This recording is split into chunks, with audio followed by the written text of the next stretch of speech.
नमस्कार दोस्तों। सॉरी, हाँ भाई दोस्तों। राधे राधे, सबको प्रणाम, सबको नमस्कार, सबको नमस्ते। और एक बार जो है आप सभी का पुनः इस ऑनलाइन क्लासेस में हार्दिक स्वागत और अभिनंदन है। बढ़िया तैयारी चल रही होगी। कुछ कारणवश कल आपकी क्लास नहीं हो पाई थी, इसके लिए हम माफ़ी भी चाहते हैं। हालांकि हमने टेलीग्राम के थ्रू मांग भी ली थी, है ना। बढ़िया चल रहा था, कोई दिक्कत नहीं। विधियाँ विधियाँ अपनी कंप्लीट हो गई। कॉमन पार्ट चल रहा है अपना, और कॉमन पार्ट में विधियाँ पढ़ ली। अब देखो, मेरे हिसाब से जो भी बालक रीट के अंदर बैठेगा, जो भी बच्चा बैठेगा रीट के अंतर्गत, मुझे पता है कि वो दूसरी भाषा कुछ भी ले ले, लेकिन रीट एग्जाम में बैठने वाला हर बच्चा आपकी हिंदी लेगा ही लेगा, ये तय है। हर बच्चे के अंतर्गत जो आपके आएगी वो कौन सी भाषा आएगी मेरे दोस्तों? हिंदी आपके आएगी। तो आपको ये ध्यान रखना है कि अब जो अपन विधियां पढ़ने वाले हैं वो किसकी पढ़ने वाले हैं मेरे दोस्तों? हिंदी की। भाषा शिक्षण पढ़ेंगे। हालांकि मैं आपको हिंदी नहीं पढ़ाऊंगा, मैं शब्द यूज करूंगा भाषा शिक्षण, लेकिन पढ़ा हिंदी की रहा हूं। तो वो सारी भाषाओं के लिए उपयोगी है। यदि आप परिवर्तन करना जानते हो तो इसको पढ़ करके आप संस्कृत में भी कन्वर्ट कर सकते हो। अगर कर सकते हो तो वो आपके संस्कृत के मेथड भी हो जाएंगे। तो भाषा शिक्षण आपके कॉमन पार्ट रहता है, चाहे लेवल 1 वाला हो, चाहे लेवल 2 वाला हो। एक लैंग्वेज लेनी और हिंदी आप लोग ही लोगे। अंग्रेजी और संस्कृत आपका विकल्प रहेगा, हिंदी तो आपको लेनी है। तो अपन यहाँ पे हिंदी का कॉमन पार्ट जो है अब पढ़ना शुरू करेंगे। उसके बाद आपके पर्यावरण, गणित, सामाजिक, वो उसमें ज्यादा टाइम नहीं लगेगा। वो एक एक दिन की क्लास ही है। एक दिन में पर्यावरण, एक दिन में गणित, एक दिन में विज्ञान और 2 दिन में सामाजिक। क्योंकि कॉमन पार्ट जब अपन साथ पढ़ रहे हैं ना, तो बाकी सभी चीजों को पढ़ने के अंतर्गत अपन को ज्यादा क्या नहीं लगेगा मेरे दोस्तों? समय नहीं लगेगा। ये आपको थोड़ा सा क्या रखना है दोस्तों? ध्यान रखना है।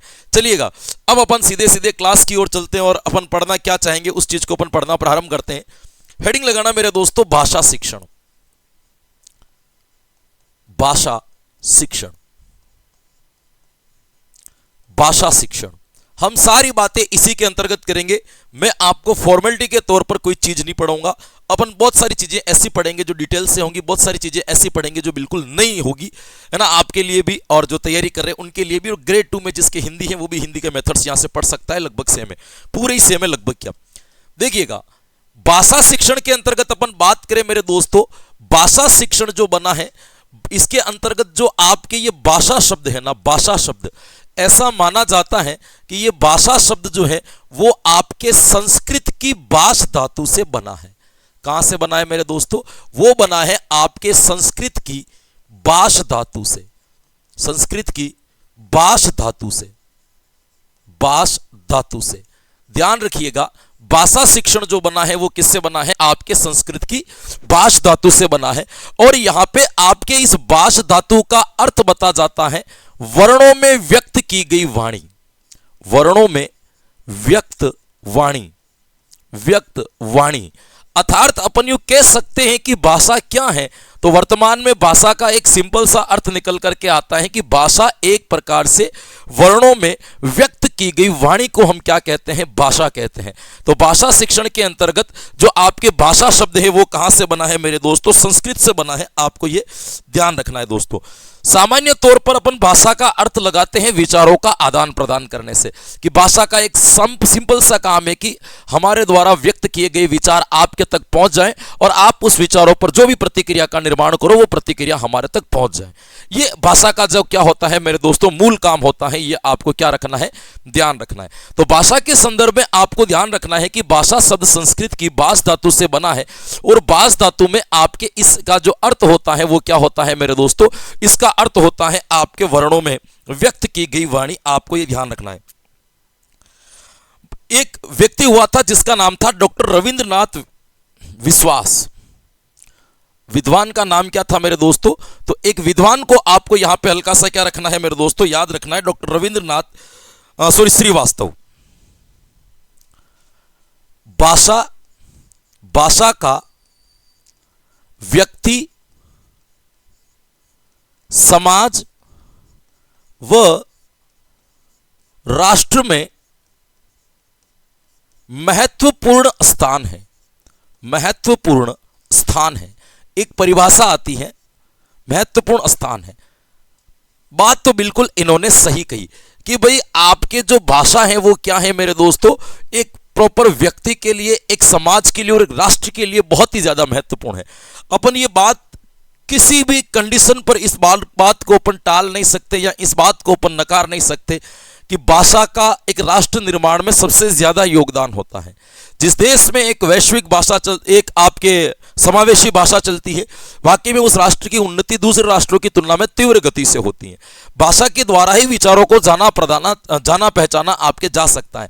हालांकि भारत अपने आप में खूब प्रगति कर रहा है, भारत अपने आप में खूब जो देशों से आगे चल रहा है, लेकिन फिर भी हम कुछ देशों से पीछे रहे। इसके पीछे एक बड़ा कारण एक भी की बहुभाषा का होना, बहुत ज्यादा कल्चर होने के कारण एक राज्य की नहीं बल्कि एक राज्य में भी कई प्रकार की भाषाएं हमारे यहाँ पे बोली जाती है। आप राजस्थान की भी 10-15 भाषा निकाल सकते हो कि इतनी भाषाएं राजस्थान के अंदर बोली जाती है। तो अपन ये कह सकते हैं कि एक व्यक्ति, एक समाज और एक राष्ट्र के निर्माण में भूमिका जो होती है वो किसकी होती है मेरे दोस्तों? आपके इनकी होती है। किसने कहा था ये? डॉक्टर रविंद्रनाथ श्रीवास्तव। ऊपर लिख देता हूं, सही रहेगा आपको पहचान में। डॉक्टर रविंद्रनाथ श्रीवास्तव। रविंद्रनाथ श्रीवास्तव। अब यहां पे सारे देसी नाम आएंगे क्योंकि हिंदी अपनी है है ना। रविंद्रनाथ श्रीवास्तव। क्या कथन कहा था? तो क्या कथन याद रखोगे मेरे दोस्तों? आपको कथन याद रखना है। वो क्या रखना है? वो याद रखना है कि व्यक्ति, समाज और आपके राष्ट्र के लिए सबसे महत्वपूर्ण मानी जाती है। ये आपको क्या करना है दोस्तों? ध्यान रखना है। एक आपके हिंदी के बहुत बड़े विद्वान हुए थे जिनका नाम है कामता प्रसाद गुरु। आपने सुना भी होगा। कामता प्रसाद गुरु का यहां पे एक कथन आता है मेरे दोस्तों। क्या नाम है? कामता प्रसाद गुरु विद्वान हुए थे। कामता प्रसाद गुरु, हालांकि संस्कृत में भी इनकी बहुत सारी कृतियां प्राप्त होती है हमें। कामता प्रसाद गुरु। कामता प्रसाद गुरु कहता है कि भाषा क्या है? ये कहते हैं भाषा के द्वारा व्यक्ति अपने विचार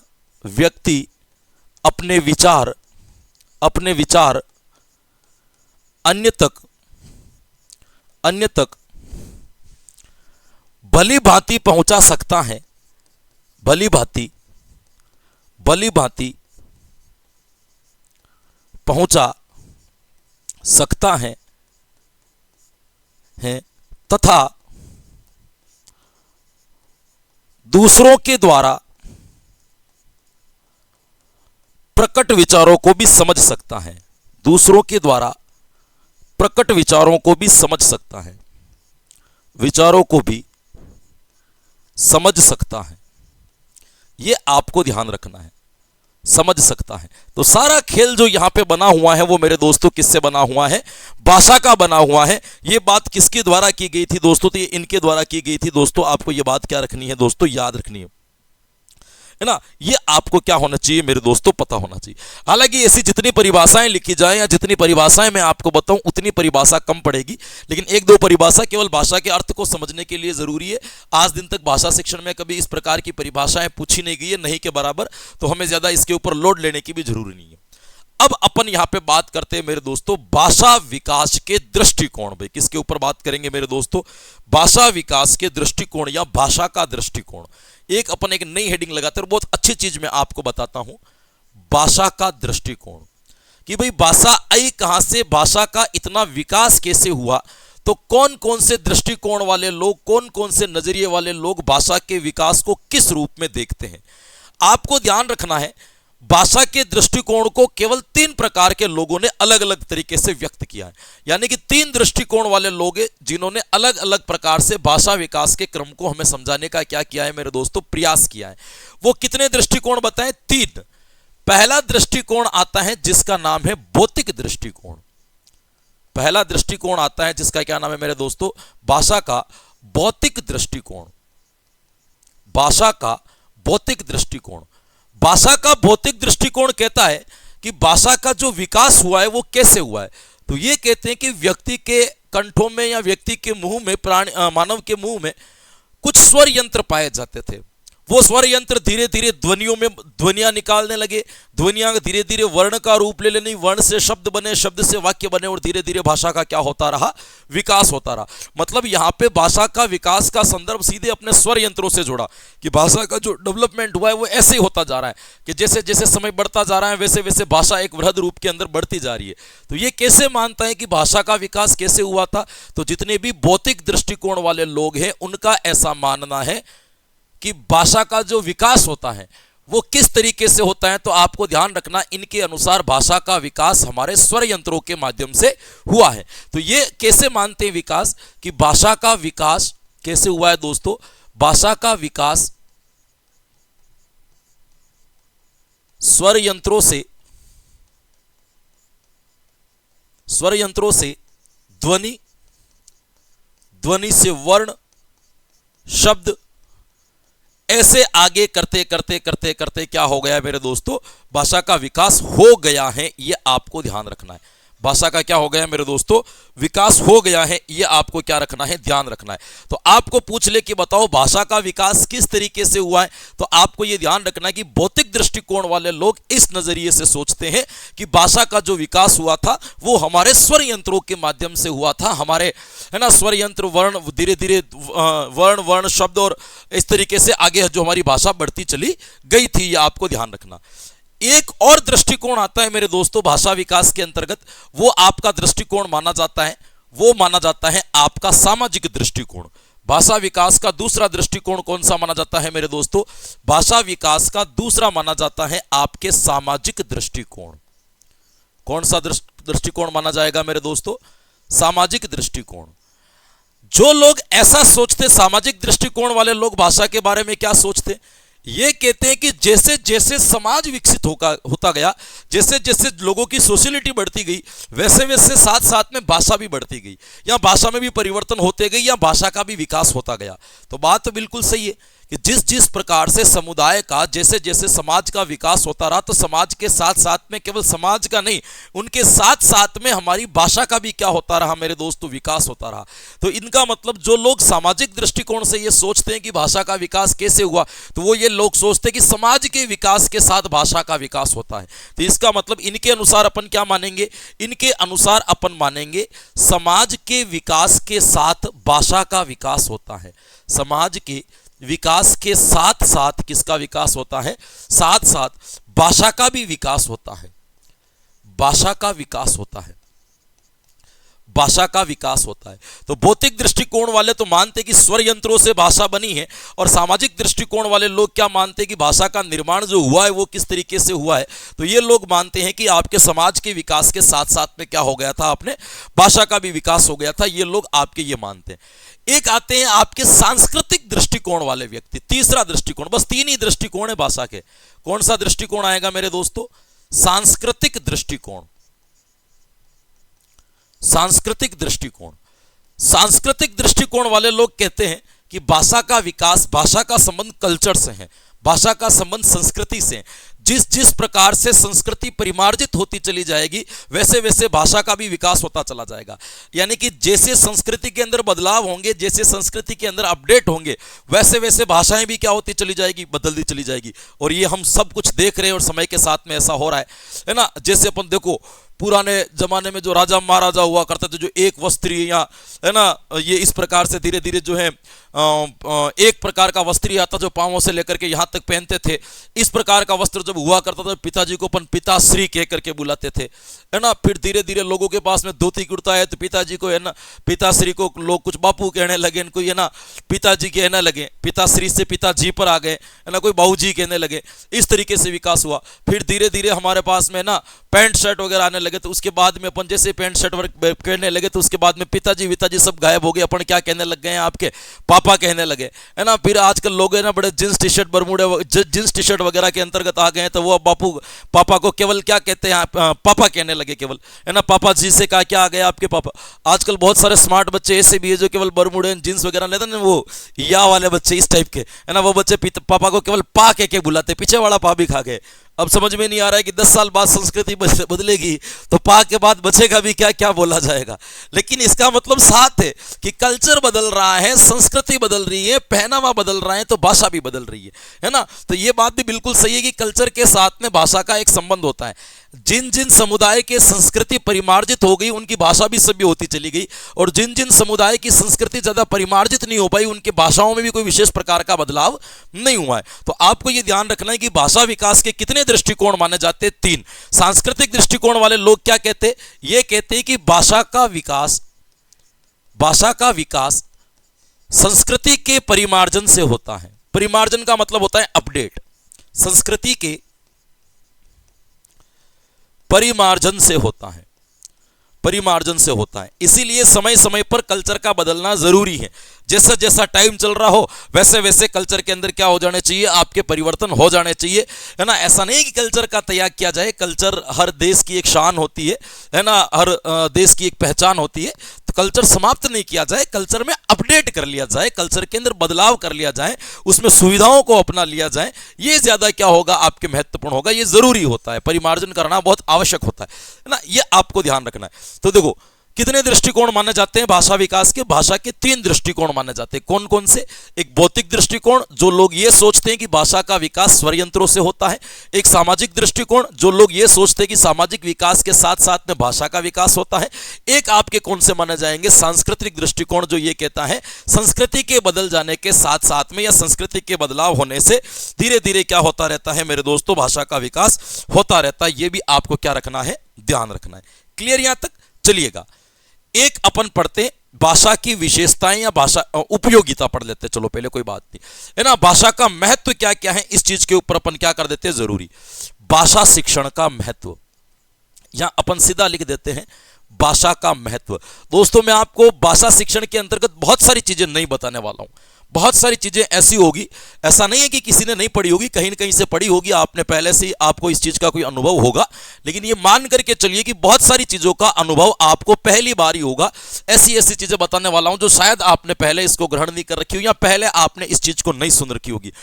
कौशल पे हम बहुत बाद में जाएंगे, है ना। आपको श्रवण कौशल, मौखिक कौशल, यहां तक जाने में अपन को 2-3 दिन लग जाएंगे, है ना। तब तक आपको भाषा की और बहुत सारी चीजें हैं जो आपको क्या करनी, क्योंकि 15 नंबर के मेथड्स आते हैं दोस्तों लैंग्वेज के, और मैं नहीं चाहता हूं कि यहाँ पे 15 में 14 ही हो, मुझे 15 में से 15 चाहिए, है ना। इसीलिए मैं कोई संभावना ही नहीं छोड़ूंगा कि यहाँ से प्रश्न बन जाए और बच्चा उत्तर नहीं दे सके, है ना। हर एक छोटी से छोटी चीज के ऊपर भी अपन ध्यान देंगे, ये तय है। चलिएगा, भाषा के महत्व की यदि बात की जाए मेरे दोस्तों, भाषा का क्या महत्व है, तो आपको ये ध्यान रखना है, भाषा मानव के विकास की आधारशिला है। भाषा मानव के विकास की आधारशिला है।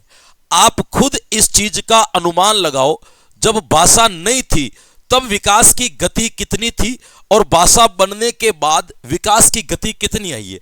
कभी कभी अपन यूं अकेले बैठ करके यूं सोचे भी सही, है ना, कि आज सोचो कि भाषा नहीं होती तो क्या होता, ये क्या शिक्षण विधियां होती, क्या हिंदी पढ़ रहे होते, अभी तक संकेतों में ही बात कर रहे होते, है ना, कैसे विचारों का आदान प्रदान होता, सोचो जीवन कैसा होता।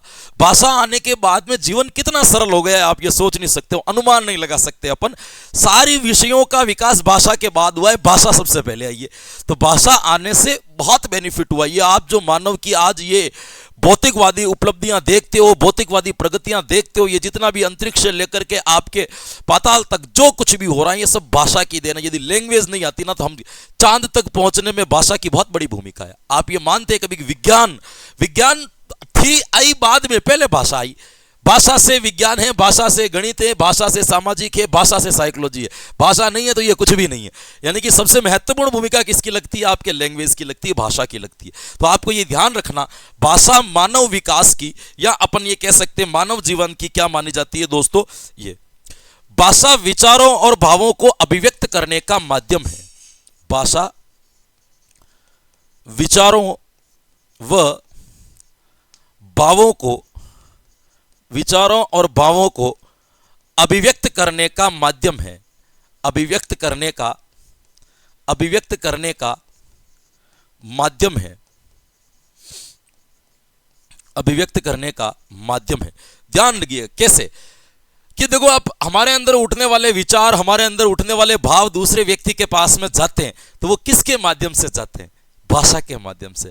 बताओ, भाषा नहीं होती तो कोई व्यक्ति आपको अच्छा लग रहा है, उसको कैसे बताते कि आप बढ़िया लग रहे हो, है ना। भाषा नहीं होती तो ये सच्चा प्रेम कैसे होता, है ना। भाषा नहीं होती तो, है ना, ये इजहार कैसे किए जाते हैं, प्रेम पत्र कैसे लिखे जाते हैं, ये सारी भाषा की देन है। आज ये जितने भी ब्रेकअप हो रहे ना या इस ब्रेकअप में जो ये आपकी, हाँ, जितने भी ये प्रताड़ित हो रहे हैं प्रेम में, है ना, तो इसके पीछे भी भाषा का बहुत बड़ा योगदान है। भाषा आने के बाद ही सच्चा प्रेम आया था, जब भाषा नहीं थी तो ये था ही नहीं, है ना, पता ही नहीं चलता क्या होता है और क्या नहीं होता है, कैसे भावों को अभिव्यक्त करते हैं, है ना, भाव और विचार जाने लगे उसी के बाद में तो ये सारी चीजें बड़ी थी, बाकी इतना तो कुछ था ही नहीं। आदि मानव वाला जीवन था हमारा, आराम से बढ़िया जी रहे थे, और जैसे ही भाषा आई तो सब कुछ क्या हो गया, अचानक से बदलाव हो गए। सारा भाषा का खेल है, कोई आपको गलत लगता तो उसको कहते कैसे, डांटते किसे, पूछते कैसे, है ना, बताते कैसे, है ना, किसी में गुस्सा आ रहा है तो निकालते कैसे, सारा खेल किसका है मेरे दोस्तों, भाषा का है। तो आपको ये ध्यान रखना कि भाषा का हमारा जीवन में बहुत बड़ा योगदान है। कौन सी भाषा आती है इससे फर्क नहीं पड़ता है, लेकिन भाषा का काम है कि विचारों और भावों को क्या किया जाता है, दूसरों के साथ में अभिव्यक्त किया जाता है। ये भी आपको क्या रखना है दोस्तों, ध्यान रखना है। भाषा सामाजिक जीवन की बुनियाद है। भाषा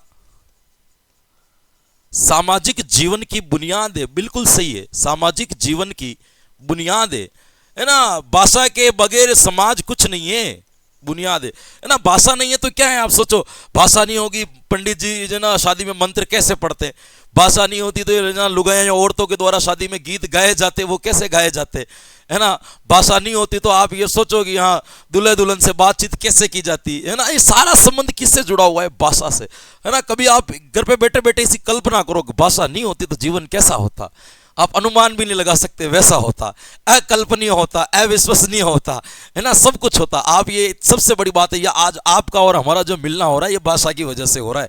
तो इसको बिल्कुल नजरअंदाज नहीं आके कि ये कोई छोटी सब्जेक्ट है या नॉर्मल सब्जेक्ट है। भाषा का प्रत्येक व्यक्ति के जीवन में सबसे बड़ा योगदान है, सबसे महत्वपूर्ण ये ध्यान रखना। इतिहास को सुरक्षित रखने में भाषा का महत्वपूर्ण योगदान है। किसको सुरक्षित रखने में दोस्तों, इतिहास को सुरक्षित रखने में या इतिहास को सुरक्षित करने में, इतिहास को सुरक्षित करने में या सुरक्षित रखने में, ऐसे लिख देते बस इतना ही, इतिहास को सुरक्षित रखना। आप ये मान करके चलोगे, आप जितनी भी ये हिस्ट्री पढ़ रहे हो ये लिखित रूप में, मौखिक रूप की हिस्ट्री का, आज इतिहास अगर आज में कोई घटित हुई घटनाएं यदि आपके 100 साल बाद आने वाली पीढ़ी उस घटना को जानेगी तो उसमें उसके पीछे भाषा का खेल है।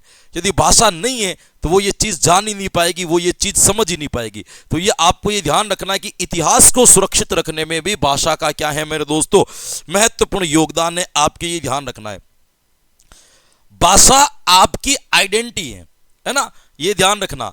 भाषा मानव की पहचान है, भाषा मानव की पहचान है,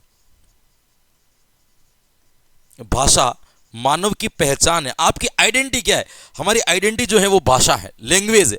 यदि हमारे पास में भाषा नहीं होती तो हमें पहचानता कौन, आपकी पहचान है ना, ये राजस्थानी, ये गुजराती, ये मराठी है, बोलने से हम पता लगाता है। कोई 5 मिनट आकर के बोलते हैं ये मेवाड़ का है, ये मारवाड़ का, ये हाड़ौती का, ये शेखावटी का, ये वागड़ का, पता ही नहीं चलता है अपन को। 2-5 मिनट के अंतर्गत अपन 1-2 मिनट सुना नहीं और अपन पता लगा लेते हैं ये वहां का है ना, अपने आप में पता चल जाता है। तो इसके पीछे जो आपके रीजन है वो क्या है, भाषा है। राष्ट्रीय और अंतर्राष्ट्रीय संबंध जो बनते हैं वो किससे बनते हैं, आपके भाषा के माध्यम से। राष्ट्रीय अंतर्राष्ट्रीय संबंध बनाने में उपयोगी, राष्ट्रीय अंतर्राष्ट्रीय संबंध भाषा पर निर्भर है, भाषा पर निर्भर है। आपको यह ध्यान रखना है, भाषा पर निर्भर है। आपको यह भी ध्यान रखना है, एक मैं लाइन लिखवा रहा हूं, भाषा, भाषा सभी विषय का आधार है, भाषा सभी विषय का आधार है। भाषा के बगैर, है ना, आधार है, भाषा के बगैर आप कभी भी किसी भी चीज की क्या नहीं कर सकते हो मेरे दोस्तों, कल्पना नहीं कर सकते हो, है ना। किसी विषय कितना विकसित होगा इसकी आप कभी भी क्या नहीं कर सकते हो मेरे दोस्तों, कल्पना नहीं कर सकते हो। ये आपको क्या रखना है दोस्तों, ध्यान रखना है। चलिएगा, यहां तक आपको समझ में आ गया। अपन पढ़ते हैं भाषा के विभिन्न रूप। मैं केवल नाम लिखूंगा, जो चीज आपको नहीं समझ में आएगी, मुझे लगेगा कि हाँ इसकी डिटेल लिखवानी चाहिए तो मैं उसकी डिटेल लिखवा दूंगा। बाकी सभी के क्या लिखेंगे अपन, भाषा के कितने रूप हैं। वैसे तो भाषा के अनेकों रूप हैं, जितने गिने जाएं उतने आपको क्या लगेंगे, कम लगेंगे। बहुत सारे भाषा के रूप माने जाते हैं, लेकिन फिर भी आपको मैं मोटे मोटे तौर पर क्या करूंगा मेरे दोस्तों, कुछ भाषाओं के बारे में क्या दूंगा मेरे दोस्तों, जानकारी दूंगा। दोस्तों आपको यह ध्यान रखना है दोस्तों। सबसे पहली भाषा आती है जिसको कहा जाता है मातृभाषा। मातृभाषा, मातृभाषा का मतलब होता है मां के मुख से निकली हुई भाषा, मां के मुख से निकली हुई भाषा, निकली हुई भाषा। अब यहां पे आपको ध्यान रखना है कि भाई मां के मुख से निकली हुई भाषा का मतलब क्या है, मां जिस क्षेत्र में रह रही होगी उसी क्षेत्र में वो भाषा बोली जा रही होगी। जैसे हम कहते हैं हमारी मातृभाषा राजस्थानी है, तो इसका मतलब हमारी मां राजस्थान में रह रही है, तो जब हमारा जन्म हुआ था तो मां ने राजस्थानी बोली होगी, वो हमारी मातृभाषा ही होगी। एक तरीके से जो हमारी क्षेत्रीय भाषा होती है, हालांकि अपन कहते हैं क्षेत्रीय भाषा को अलग, लेकिन क्षेत्रीय भाषा और मातृभाषा में कोई ज्यादा विशेष फर्क नहीं होता है। दोनों चीजें आपके क्या होती है दोस्तों, एक होती है। इस भाषा का एक सबसे खास काम है, मातृभाषा की सबसे बड़ी भूमिका क्या है आपको पता है? बालक का सर्वाधिक नियंत्रण, बालक का सर्वाधिक नियंत्रण इसी भाषा पर होता है। सर्वाधिक नियंत्रण इसी भाषा पर होता है। हाँ, भाषा पर होता है। कई बार तो ऐसा नियंत्रण होता है कि बहुत सारे शिक्षक चाह करके भी पढ़ाते समय हिंदी तो बोलना चाहते हैं, लेकिन चाह कर भी बीच बीच में उनकी लौकिक भाषा या उनकी जो भी क्षेत्रीय मातृभाषा होती है वो उनके टंग पे आ जाती है, उनकी जुबान पे आ जाती है और वो मातृभाषा में बोलने लग जाते हैं। यानी कि इतना नियंत्रण है कि उसके बाद में भले आपने हिंदी का अधिगम कर लिया, लेकिन फिर भी हिंदी के ऊपर आपकी मातृभाषा इतनी हावी है कि आप जब भी बोलोगे तब वो मुंह से निकल जाएगी। हम कितनी बढ़िया अंग्रेजी बोल ले, हम कितनी बढ़िया हिंदी बोलना सीख ले, लेकिन जब कभी भी लड़ाई होती है और सामने वाले को है ना गालियों की बौछार करनी होती ना, तो तुरंत अपने मुंह से अपनी मातृभाषा मेवाड़ी, मारवाड़ी, हाड़ौती है ना, वागड़ी जो भी अपने पास में है सारी की सारी सीधी वो निकलती है, क्योंकि उसमें तीव्रता अधिक है। हिंदी में बोलेंगे शब्द याद नहीं आ रहे, धीरे धीरे बोलना है, उधर डांटना है तो शब्दों की रफ्तार तेज जानी चाहिए, और शब्दों की रफ्तार यदि तेज करनी है ना तो हमें अपनी स्थानीय भाषा को क्या करना पड़ता है, बाहर निकालना पड़ता है। इसीलिए जब भी लड़ाई होती है हम सब हिंदी अंग्रेजी को साइड में करते हैं, अपनी वाली बाहर निकालते हैं ना, ताकि रफ्तार बने, सामने वाले के ऊपर प्रहार कर सके बोल करके। तो इसलिए कहा जाता है कि इस भाषा के ऊपर जो है व्यक्ति का क्या होता है मेरे दोस्तों, प्रभाव अधिक होता है। ये आपको दोस्तों ध्यान रखना।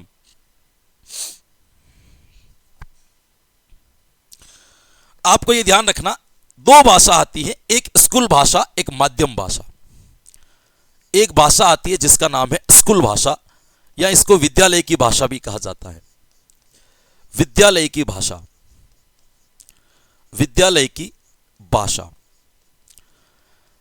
आपके विद्यालय के अंदर जितने भी कामकाज होते हैं, है ना, आपको ये ध्यान रखना, आप यूं कह सको पत्र व्यवहार व कार्य संबंधी, पत्र व्यवहार व कार्य करने की भाषा, कि विद्यालय के अंतर्गत जो काम किए जाते हैं, जो भी पत्र व्यवहार किया जाता है, जो लिखा जाता है, वो कौन सी भाषा में लिखा जाता है, सब जगह अलग अलग मिलती है आपको, है ना। गुजरात में जाओगे पत्र व्यवहार गुजराती में होते हैं, राजस्थान के अंदर पत्र व्यवहार हिंदी अंग्रेजी में भी होते हैं, है ना। मराठी में जाओगे तो उनकी भाषा में होगा, पंजाब में जाओगे उनकी भाषा में होगा।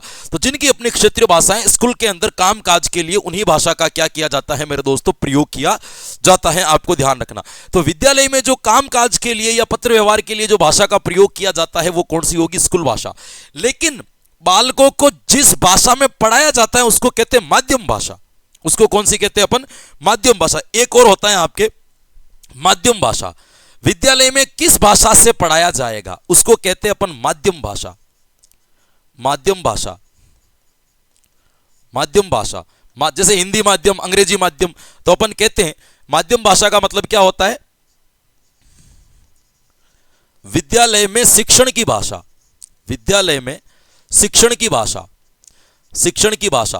देखो दोनों अलग अलग हो सकती है, आपको ध्यान रखना।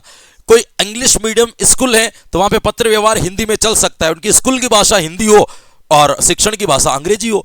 कई बार ऐसा हो सकता है कि हिंदी मीडियम स्कूल में स्कूल जो है, स्कूल की भाषा जो है, माध्यम भाषा जो है वो हिंदी है, वो पत्र व्यवहार अंग्रेजी में करते, तो विद्यालय की भाषा कौन सी मानी जाएगी, अंग्रेजी मानी जाएगी। तो स्कूल भाषा और माध्यम भाषा दोनों क्या होती है, आपके भिन्न भिन्न होती है, दोनों आपके अलग अलग होती है। तो एक तो होगी मातृभाषा, एक आपके कौन सी हो जाएगी, स्कूल की भाषा, और एक आपके कौन सी हो जाएगी मेरे दोस्तों, एक आती है आपके परिनिष्ठित भाषा। ये थोड़ी सी याद रखना, इंपॉर्टेंट भी है।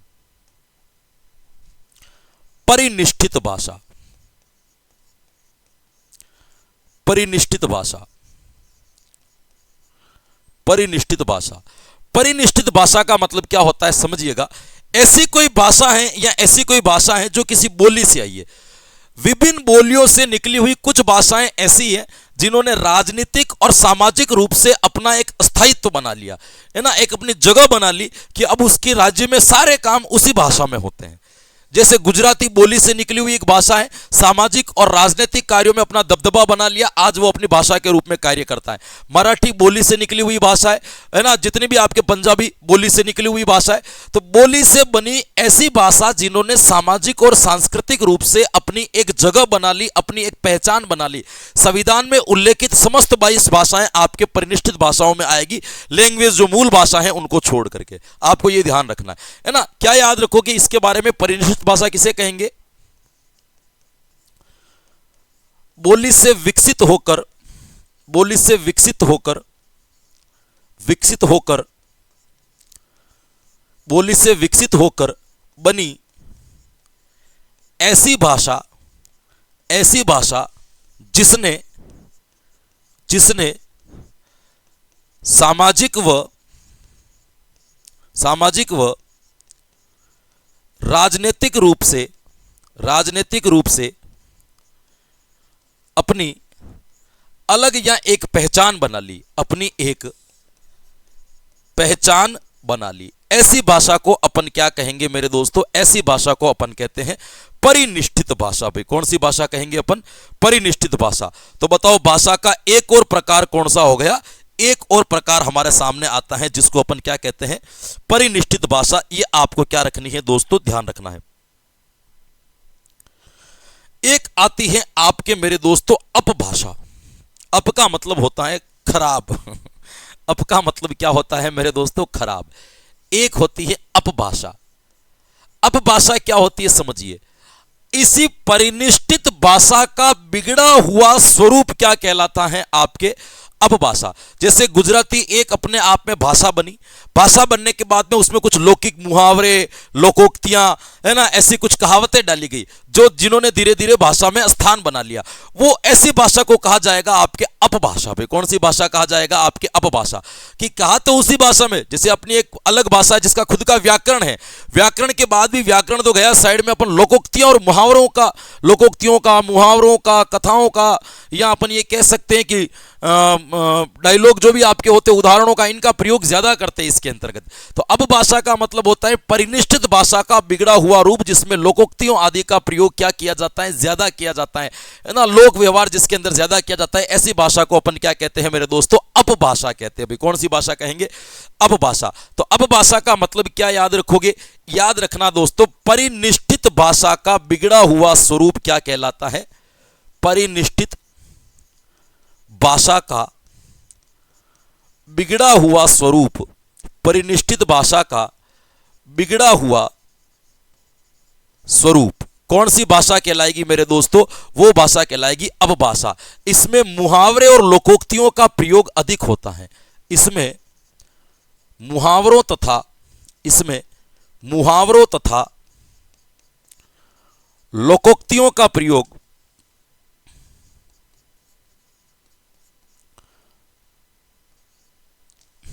इसमें मुहावरों तथा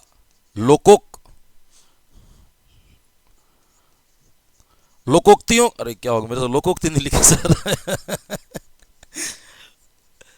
लोकोक्तियों का गजब ही हो रहा है। इसके अंतर्गत आपके मुहावरे और किसका प्रयोग अधिक होता है मेरे दोस्तों? है ना, लोकोक्तियों का प्रयोग क्या किया जाता है? आपके अधिक किया जाता है। मैं लिख देता हूं मेरे हिसाब से ना, अब लिखाएगा लोकोक्तियों का प्रयोग अधिक होता है। भाषा पढ़ा रहे और भाषा हमारी कैसी हो गई है ना।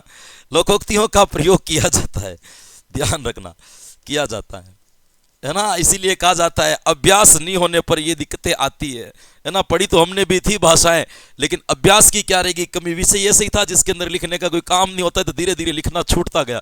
तो कई बार हमें ऐसा, अभी 2-4 दिन पहले की मेरी घटना है, मैं एक बेच में पढ़ा रहा था, तो वहां पे मेरे से मस्तिष्क लिखने में दिक्कत होगी। मस्तिष्क 2-3 बार नॉर्मल सा शब्द है ना, हालांकि ये भी एक प्रकार का डिसऑर्डर है जब आप पहचान नहीं कर पाते हो ना। आपने तो खैर पढ़ रखी होगी ना, पढ़ रखे ना आपने, अभी पढ़ाएंगे आपको इसी के अंतर्गत ना, डिसलेक्सिया, डिस्प्रेसिया, डिस्ग्राफिया, है ना, virtual processing disorder, visual processing disorder, है ना, ये सारे के सारे जो होते हैं वो साइकोलॉजिकल डिसऑर्डर कहलाते हैं। तो ये भी किसी न किसी डिसऑर्डर के कारण होता है। तो अपभाषा का मतलब क्या हो गया मेरे दोस्तों? तो अपभाषा का मतलब क्या होता है? आपके एक तरीके से परिनिष्ठित भाषा का बिगड़ा हुआ स्वरूप जो होगा वो क्या कहलाएगा? आपके अपभाषा। ऐसे अपभाषा की जगह एक और भाषा आती है जिसको कहा जाता है उपभाषा। क्या कहा जाता है मेरे दोस्तों? उपभाषा। थोड़ी चाय भी पीता रहूं मैं साथ में। उपभाषा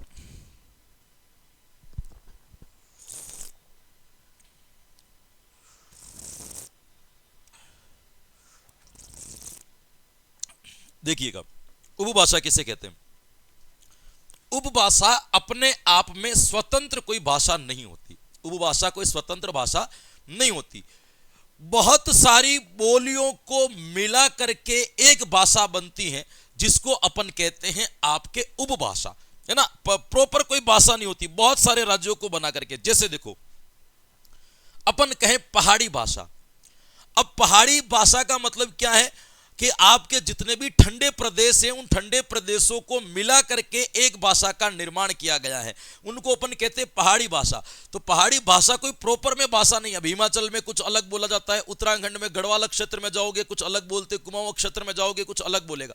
तो उनकी क्षेत्रीय भाषाएं सबकी अलग है, बोलियां सबकी अलग है, लेकिन इन सभी बोलियों को मिला करके जब एक भाषा का निर्माण किया जाता है तो उसे कहा जाता है आपके उपभाषा। तो आप ये कह सकते हो अनेक बोलियों का समूह होता है। अनेक बोलियों का क्या होता है मेरे दोस्तों? अनेक बोलियों का समूह। बहुत सारी भाषाओं को, बहुत सारी बोलियों को मिला करके एक, जैसे बिहारी भाषा जो है वो भी आपके कौन सी भाषा कहलाती है? उपभाषा। पूर्वी हिंदी जो है उसको भी क्या कहा जाता है? आपके उपभाषा के रूप में जाना जाता है। ये आपको ध्यान रखना है, हाँ ये ध्यान रखना। आपके राजस्थानी भाषा को भी वैसे उपभाषा के रूप में जाना लगा, अब अलग हो गया। जब एमपी राजस्थान के अंतर्गत आया था तो लगभग छत्तीसगढ़, राजस्थान और मध्य प्रदेश की भाषा को मिला करके राजस्थानी भाषा कहा जाता था। बहुत सारी बोलियों का राजस्थानी भाषा को तो वैसे कह दो, शेखावटी में कुछ अलग बोल रहे हैं, है ना, आपके डुंडाड़ में कुछ अलग बोल रहे, हाड़ौती में कुछ अलग बोल रहे, वागड़ में कुछ अलग बोल रहे, मेवाड़ में कुछ अलग बोल रहे हैं, सबको मिला करके हम कहते हैं राजस्थानी भाषा। अब राजस्थानी प्रॉपर कोई भाषा ही नहीं, पूरा राजस्थान में अलग अलग बोली जा रही है, लेकिन फिर भी इसका नाम है राजस्थानी भाषा। तो इसका मतलब ये आपकी कौन सी भाषा कहलाएगी? एक तरीके से उपभाषा कहलाएगी। ये आपको ध्यान रखना।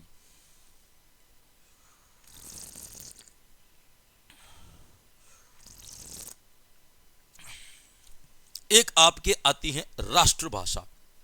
चाय भी पीता रहूं, साथ साथ में आपको लिखवाता भी रहूं। राष्ट्रभाषा, ये तो आपको पता है राष्ट्रभाषा का मतलब क्या होता है। वह भाषा जिसको राष्ट्र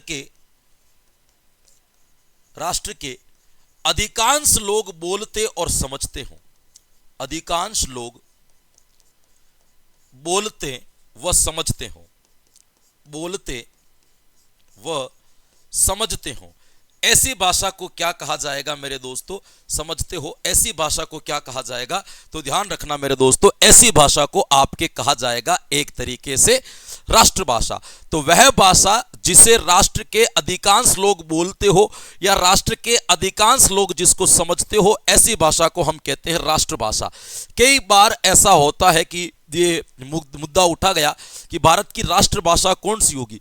तो देखो, ये साउथ के जो राज्य हैं, साउथ वाले दक्षिणी राज्य की वजह से हिंदी जो है अभी तक हमारी राष्ट्रभाषा नहीं बन पा रही है। बाकी हिंदी को राष्ट्रभाषा बनने से कोई नहीं रोक सकता, क्योंकि भारत में सर्वाधिक बोली और समझे जाने वाली यदि कोई भाषा है तो वो हिंदी भाषा है। लेकिन उस वाले क्षेत्र के लोग ऐसा मानते हैं कि हमारे ऊपर हिंदी जबरदस्ती थोपी जा रही है ना। उनको हिंदी को इतना स्वीकार नहीं करते, क्योंकि उनकी भाषाओं को महत्व नहीं दिया गया, उनकी मातृभाषाओं को इतना उठाया नहीं गया, जिसकी वजह से उन लोगों अंग्रेजी बोलने लगे। लेकिन फिर भी कुछ लोग कभी ऐसा कहते हैं ना कि हम तो राष्ट्रभाषा संस्कृत को बनाएंगे। ये पॉसिबल नहीं है। क्यों पॉसिबल नहीं है? क्योंकि राष्ट्रभाषा उसी भाषा को माना जाएगा जो अधिकांश लोग बोलते और समझते हो। अगर संस्कृत को राष्ट्रभाषा बना दी जाएगी तो संस्कृत को राष्ट्रभाषा बनाने वाले लोग भी संस्कृत में अंतःक्रिया नहीं कर पाएंगे। ये बहुत वो पुराना हो गया, ऐसा हो ही नहीं सकता है ना। इसका मतलब देखो, संस्कृत विषय खराब नहीं, मैं खुद संस्कृत मीडियम से आया हूँ, है ना, हमने भी शास्त्रीय आचार्य की है। विषय खराब नहीं है, विषय बढ़िया है, पुराना विषय है, अच्छा विषय है, सरल विषय है। लेकिन ये विषय इतना विलुप्त हो चुका है कि अब इसको वापस उस परिस्थिति स्थिति में लाना बहुत मुश्किल हो जाएगा, क्योंकि लोग हिंदी को धारण कर चुके हैं और हिंदी को मानना कोई गुनाह नहीं है। वो भी तो संस्कृत की अपनी एक बेटी है ना, अपनी बहन है, तो कोई दिक्कत नहीं। इसी से निकली हुई भाषाएं तो संस्कृति है।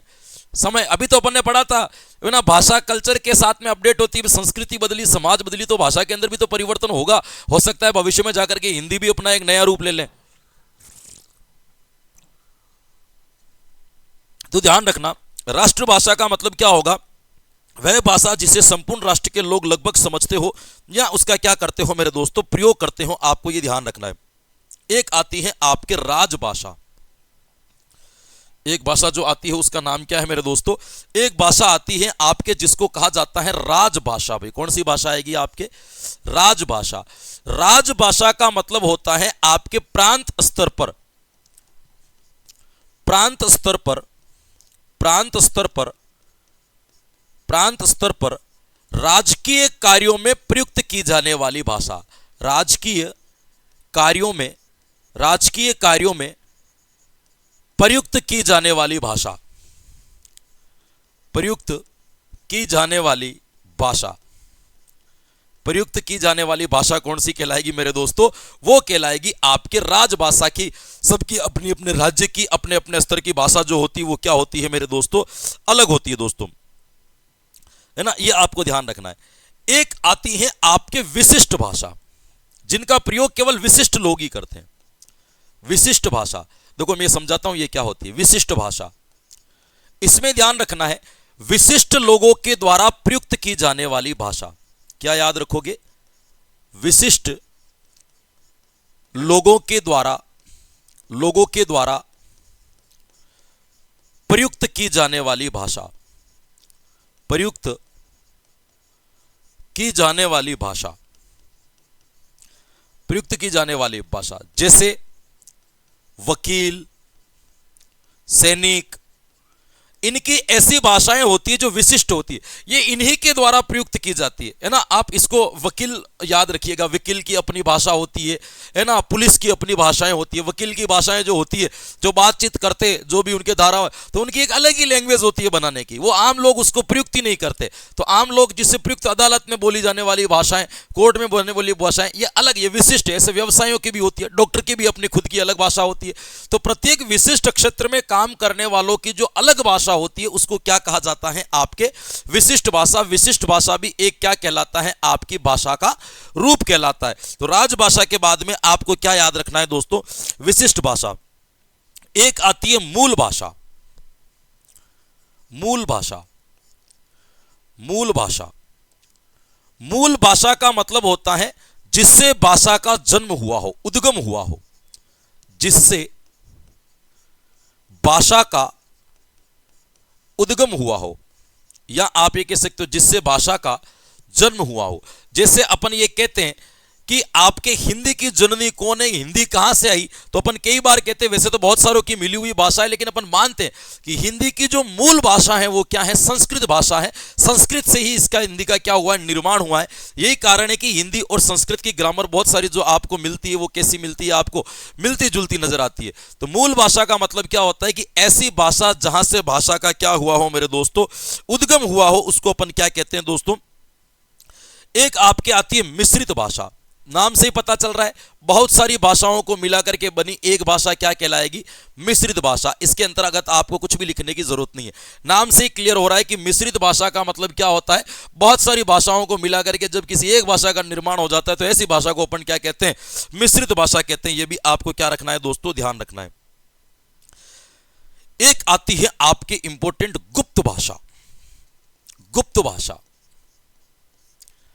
गुप्त भाषा, ध्यान रखना, गुप्त भाषा का मतलब होता है इस भाषा को अन्य व्यक्ति नहीं समझ सकता। इस भाषा को, इस भाषा को वक्ता व श्रोता के अलावा कोई और नहीं समझ सकता। श्रोता के अतिरिक्त, श्रोता के अतिरिक्त कोई और नहीं समझ सकता, कोई और नहीं समझता। जैसे सेना की अपनी भाषा होती है, समझता, समझ सकता। सेना की अपनी कुछ गुप्त भाषाएं होती है, वो केवल सेना में काम करने वाले लोग ही समझते हैं, उनके अलावा वो लैंग्वेज किसी को क्या नहीं आती है, आपके समझ में नहीं आती है। ऐसी भाषा को क्या कहा जाता है मेरे दोस्तों? गुप्त भाषा कहा जाता है। जब बोलने वाला है ना उसका निर्माण करता है तो उससे कौन सी भाषा कहते हैं अपन? ये भाषा कहते हैं। जो बोलने वाला और सुनने वाला दोनों समझे, बाकी कोई समझ नहीं पाए, इसको अपन की कौन सी भाषा कहते हैं? आपके गुप्त भाषा। कई बार ऐसा होता है कि आजकल ये चैट करने वाले जितने भी बच्चे बच्ची है ना, उनके दिक्कत रहती है कि घर पे कोई नहीं पढ़ ले, भाई फोन तो ऐसे ही पड़े रहते, तो वो क्या करते हैं कि किसी एक चीज को, कोड को फिक्स कर देते है ना, कि मेरे यहां से हाय नहीं आएगा बल्कि ये इमोजी आएगा। किसने फूल फिक्स कर रखा है, किसने स्माइल वाला फिक्स कर रखा है कि यदि ये आए तो ही समझना मैं हूं, और यदि ये नहीं आए तो समझना मैं नहीं हूं। तो इससे कौन सी भाषा है? गुप्त भाषा है। कि यहां से मान लो हाय गया और वहां से अगर वो आया पहली बार में तो इसका मतलब सामने वही है, और सामने से हाय आ गया, रुक जाओ वो नहीं है ना। तो कुछ लोग ऐसे ही अपने तरीके से भी भाषा का क्या करते हैं? निर्माण करते हैं। तो गुप्त भाषा कहलाती है जिसमें वक्ता और श्रोता के अलावा कोई और नहीं समझता, उसको अपन क्या कहते हैं? गुप्त भाषा। एक होती है कृत्रिम भाषा। कृत्रिम भाषा एक जो होती है वो कौन सी होती है आपकी? ये नॉर्मल सी भाषा है। दो चार शब्द मैं आपको और लिखवा देता हूं। कृत्रिम भाषा, ये इसमें भी कुछ नहीं समझना है आपके। कृत्रिम भाषा,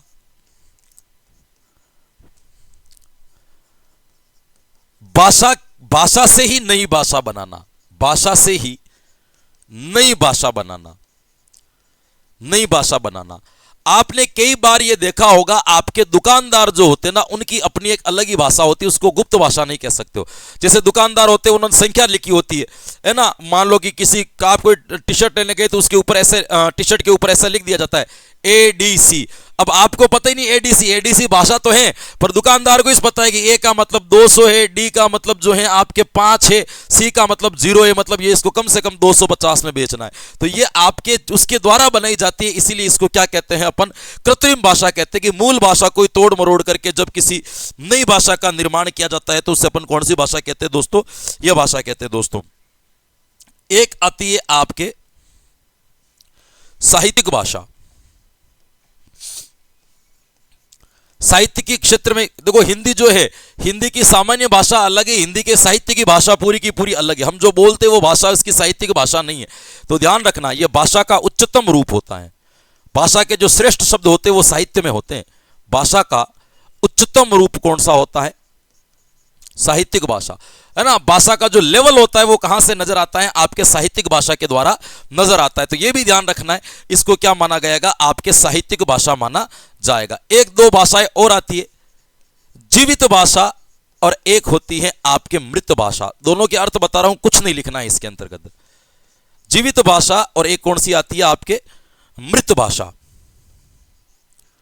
जीवित का मतलब ऐसा होता है कि कोई भाषा पहले बहुत ज्यादा बोली जाती थी, उसका अब कम कम प्रयोग होता है, तो वो जीवित भाषा। मृत भाषा का मतलब पहले वो बड़े स्तर पर प्रयुक्त होती थी, अब उसको कोई जानते ही नहीं है, खत्म हो गई। ऐसी भाषा को अपन क्या कहते हैं? मृत भाषा। तो जो हल्की फुल्की चल रही है वो तो जीवित भाषा, जो बिल्कुल भी खत्म हो गई ऐसी भाषा को अपन क्या कहेंगे मेरे दोस्तों?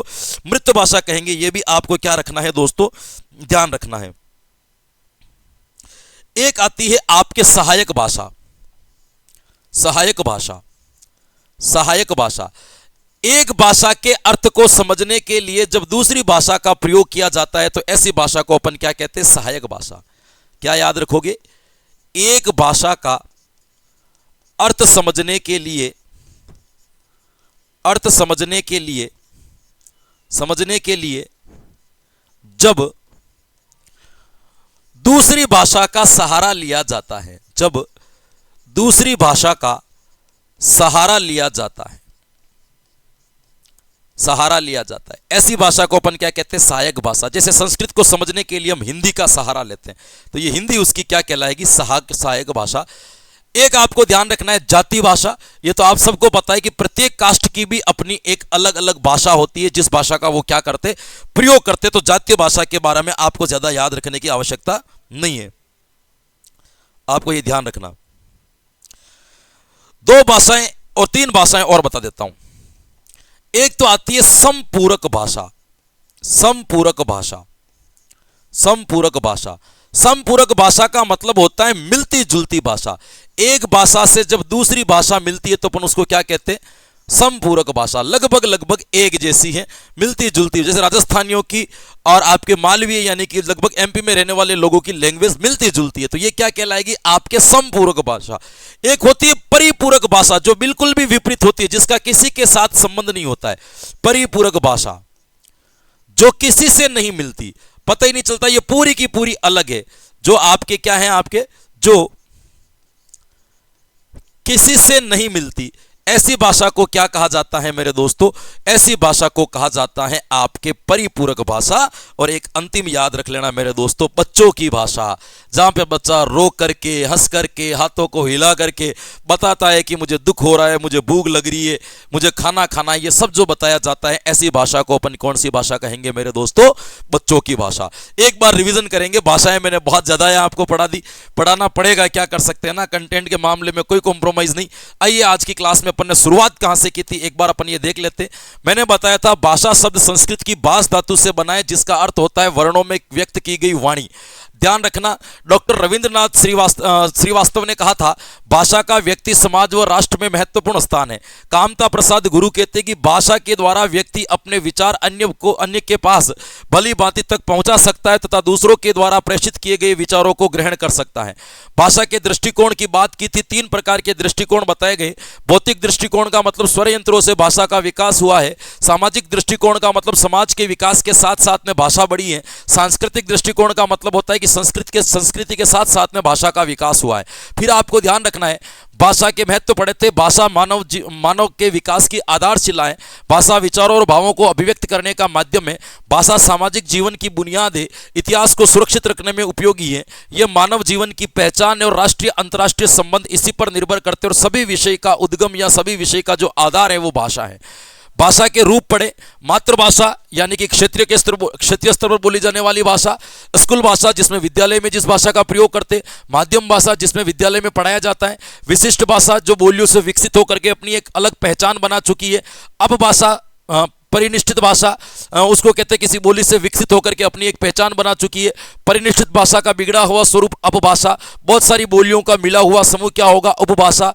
प्रांतीय क्षेत्रों पर राष्ट्रभाषा वह भाषा जिसका प्रयोग अधिकांश क्षेत्रों में जो है राष्ट्र के अधिकांश लोग जिसको बोलते हैं या समझते हैं, इसको कहते हैं राष्ट्रभाषा। राजभाषा का मतलब होता है प्रांत स्तर पर राजकीय कार्यों में प्रयुक्त की जाने वाली भाषा। विशिष्ट भाषा का मतलब होता है विशिष्ट लोगों के द्वारा बोली जाने वाली भाषा। मूल भाषा का मतलब होता है जिससे भाषा का जन्म हुआ हो। मिश्रित भाषा का मतलब होता है बहुत सारी भाषाएं मिलकर के जब एक भाषा बनती है। गुप्त भाषा का मतलब होता है कि इसका प्रयोग केवल वक्ता और श्रोता कर सकता है, इसके अतिरिक्त व्यक्ति इसको नहीं समझ सकता है।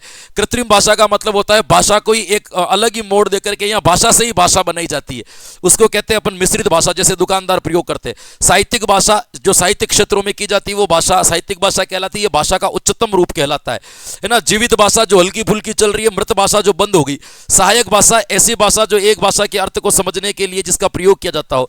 जातीय भाषा जो अपने कास्ट की अलग भाषा होती है। समपूरक भाषा मिलती जुलती भाषा। परिपूरक भाषा जो बिल्कुल विपरीत भाषा हो। और बच्चों की भाषा जो बालकों के द्वारा प्रयुक्त की जाती हो, उसको अपन कौन सी भाषा कहेंगे? बच्चों की भाषा कहेंगे। आज के लिए इतना ही है ना, यहां तक आपको समझ में आया होगा। अभी तो बहुत सारी चीजें अपन को नई नई पढ़नी है। भाषा के अभिलक्षण पढ़ने हैं, मौखिक भाषा क्या होती है, लिखित भाषाएं क्या होती है, भाषाएं किस प्रकार से विकसित हुई है, बहुत सारी चीजें अपन को नए नए दृष्टिकोण, बहुभाषा के सिद्धांत वगैरह बहुत सारी चीजें इसके अंदर पढ़नी है। फिर जाएंगे अपन कौशल तक, अभी समय लगेगा 1-2 दिन का, है ना। तो मस्ती के साथ में तो क्लास तो बढ़िया लगी है, तो मुझे कहने की जरूरत ही नहीं है कि आपको कमेंट करने ये अनिवार्य एक नियम है, बाकी कोई शर्तें नहीं है। अपने चैनल पर क्लास देखने की एक ही शर्त है कि कमेंट करके प्रतिक्रियाएं आपको जरूर देनी है। तो बिल्कुल आशा करते हैं कि आज की क्लास में जो कुछ भी पढ़ा, सीखा, जाना, समझा, याद किया, वो आपके आने वाली प्रतियोगी परीक्षाओं में बड़ा लाभकारी या हितकारी सिद्ध होगा, ऐसी मैं आशा करता हूं, ऐसा मुझे विश्वास है। तो बिल्कुल हंसते रहें, मुस्कुराते रहें, प्रसन्नचित रहें, आनंद में रहें, मजे लेते रहें, लेकिन साथ साथ में अपनी तैयारी को भी जोरों और शोरों से जारी रखें। कल फिर मिलेंगे कुछ नए कंटेंट के साथ में, तब तक के लिए मुझे दीजिए आज्ञा। Thank you so much. Radhe Radhe and जय हिंद।